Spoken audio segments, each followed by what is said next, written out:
Hello everyone, this is Meads, and I'll be doing my review and slash impression of this super deformed unicorn Gundam. And why don't we start? So first off, I just want to mention, I just noticed in my stop animation that I forgot that this vent is closed halfway, but I was able to put it back eventually towards the end. So I do apologize for that, and I just have so many parts to worry about, when doing the animation.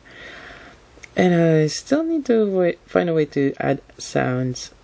There's a way to do that in Windows Media Player, but I guess I got lazy. So anyways, for the review, I've been meaning to get this kit for, quite some time now. Actually, I'm just waiting for Gundam Story More to release it.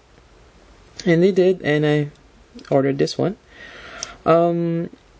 And I see a couple of reviews of them, so from several YouTube reviewers like Vegeta, TC01209, and was it Dragon Fury? Did you do one? I forgot. You might have one. So anyways, that actually eventually got me into wanting this one, because at one point I actually decided not to get it because just because there's so many of them I mean, it's like the fad. I have a tendency to go for something different or unique. So, but I can't really deny myself enjoying this great build. So I eventually got one. So here it is, and I'm really liking it. I've only added stickers, and I still have a lot more work to do. Adding a little bit more panel lining, coloring the other parts for the destroy mode. The pink. Maybe I'll just color it red. I do have a red marker. Don't have pink. Yep. So anyways, I really like the design they put into this. A lot of small details, and I'll probably zoom in. So as you can see, yep, a lot of details on this one. Especially the knee. And the shield. And also some parts on the inside of the shield over there. And in the back, that's pretty cool too. I think I have to paint that to match the backpack, like certain parts.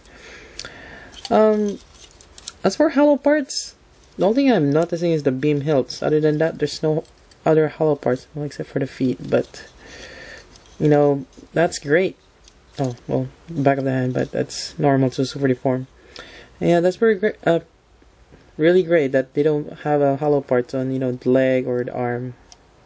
So they did quite well on designing this kit. Another thing is the polycaps. I do find that the polycaps they use are this one, and it's pretty much they use the same polycap all over. I think it's PC7.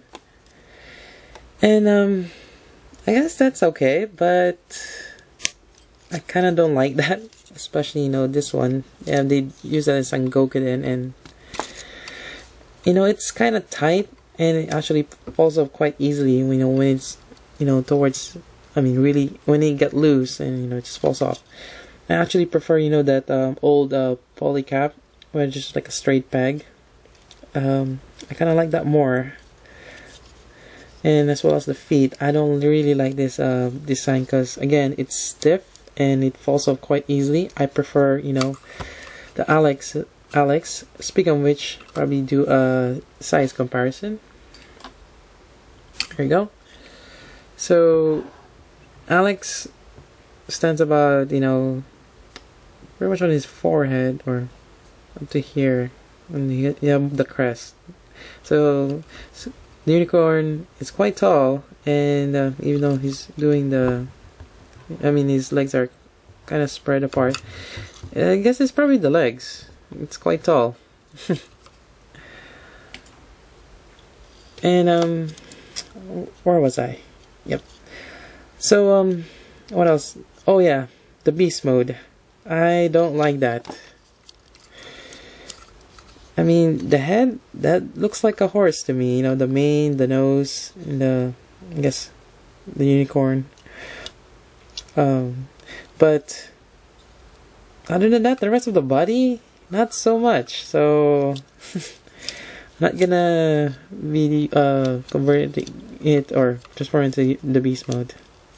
Just looks awkward. And I think there we go. So I'll probably just keep him on the destroyer mode, which is looks pretty awesome. And I guess for the most part, I think a lot of you will just keep him in that. Oh, another thing I like is the feet. You do have that extra gap there, so you can bend it, that much, which is pretty good. And what else? There's no elbow articulation, but I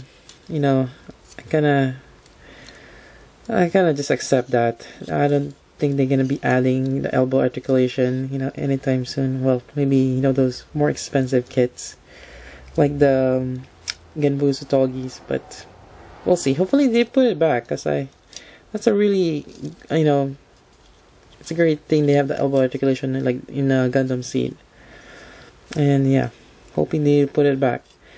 Another cool thing about this is the beam saber, which is quite bent, and I really like that. It's like almost swinging it. And I only have one, and if someone has two beam saber, I want to see this guy wielding two of them, one in each hand, as well as maybe put the destroyer shield on both sides. And I think that'll be cool thing to see. So if you have two, please let me know, and or if you've seen someone done that before, please let me know. And what else? Transformation wise, it's not bad. There's a couple of parts moving around, although in the head they do have it. You can't really remove this middle part without removing the side pieces, which is okay. But I wonder if you can just put a polycap there instead of you put in, there's a beam in the middle, kind of sandwich it.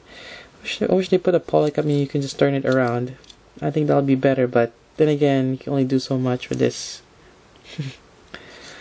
So other than that, I really like how they did you can just put this with the unicorn I guess the cheeks or the side of the face, which is nice. And now you also have the destroyer mode. And for the torso, that's pretty epic that they did that. I know. Oh, I think I made a mistake. I forgot to close the vents first. Okay, there. Close the vents first, and then there you go. It's pretty cool. I mean, you can just pop it open, and I really like that. Another thing I found kind of weird is when you're putting this thing on, it's kind of scary because you hear this crack. I think that's when the plastic snap in place, which is kind of scary. I thought I'm gonna break it, but not really. So I kind of thinking of putting LED on, but I guess once you put it on, you cannot pull it up. I mean, take this thing apart, so it stays there. And I probably won't put LEDs unless I drill a hole. Another thing I found that is they kind of they only work on the top part of the Super Deform, and they kind of didn't do much on the lower half. Yeah, and as you can see, this one I think it's possible to have this sliding down the waist, but they didn't do that. And I guess this is just too small. I was thinking maybe they have done it like the Super Deform Astray frames, but again, I think I don't know if I mentioned my reviews, or actually I haven't reviewed it, but I don't really like the bulky leg of the Astray frame, so maybe that's an advantage. Oh, also they do have this thrusters in the back, which is pretty cool too. And kind of wish they made the thrusters a little bit bigger. And I guess that's pretty much it for this kit. Oh, I forgot. There's also the beam magnum, which is right here. You can also mount it on the side. like the shield. So you pretty much have everything in the Gundam, which is always a plus. And there you go. That's my impression and review of the Super Deformed Unicorn. Again, if you want to see the articulation and the transformation, you know, search it up in YouTube. There's a lot of them out there. So that's pretty much it. Stay tuned for more reviews. Again, this is Meads. Thank you for watching.